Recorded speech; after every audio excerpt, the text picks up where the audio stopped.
mudaharaadkani waa 30kii bishii Maariso 1963 shicibkii Kenyaanka oo ka hor mudaharaadaya safaaradda Soomaaliya ee Nairobi ku taala. dabcan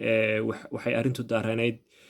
in gobolada waqooyi bari oo markaa Soomaaliya ay dalbatay in lagu daro jamhuuriyaddii Soomaaliya,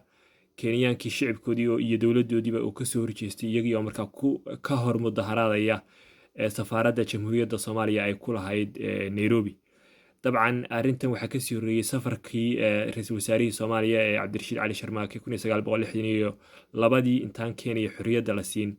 inay markaa ay la kulmeen dowladda Ingiriiska magaalada London ugu baxay, iyagoo lagaga hadlayay markaa in lagu soo wareejiyo dhulka maqan ee markaa jamhuuriyadda Soomaaliya Ingiriisku markaa ka haystay,